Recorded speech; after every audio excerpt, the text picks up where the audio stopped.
Welcome to the Writer Reads Short Stories. Today's story is The Buried Blade, and this is part 2.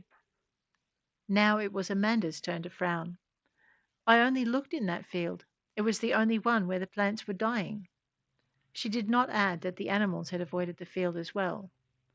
Her teacher studied the fragment once more, then shrugged.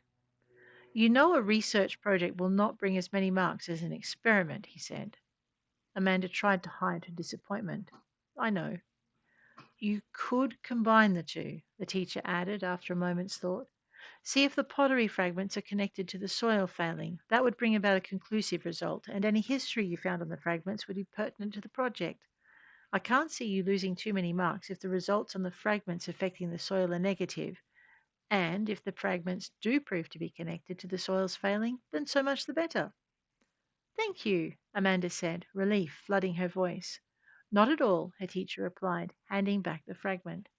Amanda began her experiments the next day. She introduced a fragment of pottery to half the seedlings growing in the potting mix. Nothing happened for 3 days, and then the familiar yellowing appeared on their leaves. The plants were dead by the end of the week. Those to which she hadn't added the fragments continued to thrive. She studied the pottery pieces for poisons, for anything that would contaminate the soil. She ran tests on the spoiled plants, on the pottery affected potting mix, on the pigmentation on the fragment. She discovered nothing. She gave her results to her teacher. He frowned as he read her notes. This is strange, he said. I hope you're going to follow it up. I will, Amanda promised. You don't have to, he told her. Your experiments conclusively show that the pottery causes plants in contact with the soil containing it to die. Your project will pass, even without you finding out why this occurs. Of course, if you should find out why the fragments affect the soil. Amanda nodded. She didn't need to hear him finish the sentence. Following the project through could only help her marks rise further. She, uh, whoop, she held out her hand for the sheaf of notes he held. He looked at her, but paused, rereading her results. You know, he continued, you would definitely enhance your marks by including a little background history of those fragments, if you can find it, that is. I'll do that, Amanda told him. Good, he said, with a smile. Amanda looked for information on the fragments in the school library. When she found nothing there, she tried first one city library, then another. She found information on pottery and fragments. She found information on different dyes and designs used by ancient cultures. None matched the pattern of whorls on the fragments she had found. When the museum library could not help her, Amanda decided to go back to the university. She took the fragment and a number of pieces like it to the lecturer she had seen before. She also took him the results of her experiments with the fragments. After reading through her notes and conclusions, he took one of the fragments in his hand and turned it over, studying it through a magnifying glass. As he looked at it, then looked again, Amanda saw his aura of polite interest change to intense curiosity. Where did you get this? He asked. From the field I took the soil samples from, she replied. He studied the fragment and looked at her again. This isn't my strongest field of study, he said, standing up, but I think I know someone who can help, if you would follow me. Amanda followed him along the quiet hallways of the university at study, then out and along a path that led to the lecturers' residences. As they walked, he explained who they were going to meet. Professor Mary Zalphind, he said, has spent a lifetime studying pottery fragments from around the world. I think she may be able to help us with these. In his hand, the sword's song heard the name of an old enemy and hummed through the fragment. The blue world design glowed, unfelt and unseen. Amanda followed the lecturer along a narrow path between two gardens and into a courtyard bordered on 4 sides by 4 small cottages. He led her along a flower-bordered path to the front door of one of the cottages. The woman that answered his knock was not what Amanda expected of a professor. She was younger for a start, and she was good-looking and well-dressed to continue. Jamie, she cried, then looked at Amanda. And what do you have for me today? The lecturer gestured at Amanda. This is Amanda. She brought me a copy of the soil experiment she was carrying out at school, and she brought me this. He handed her the fragment, and Marie looked at it. A pebble? She asked. Jamie, you know I know nothing about geology. That's more your field than mine. But that's not. He paused, looking at Amanda. You did give me a piece of pottery, didn't you? Yes, sir, Amanda said, staring at the fragment in Marie's hand. It's still there. I can't see a pebble. I can't see a pebble. Marie looked at her sharply. You're sure? She demanded.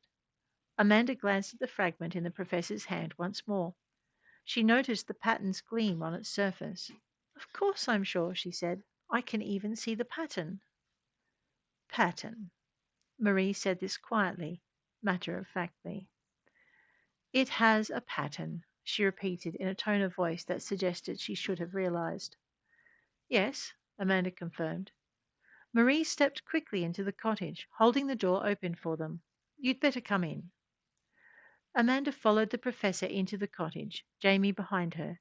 They walked through a neat sitting room where a cup of tea still steamed gently on a saucer on a coffee table, and where a book lay open on a nearby sofa. A short corridor took them past a door that led to a kitchen, then to two closed doors facing each other. The professor stepped out. The professor stopped outside one of the opposing doors and opened it. Without waiting for them to follow, she crossed the tidy study beyond and put the fragment on a desk before turning to a tall bookcase beside it. Close the door behind you, she said, selecting a large hardcover as Jamie and Amanda came into the room behind her. The lecturer did as he was told before crossing to where the professor had laid the book on the desk beside the fragment.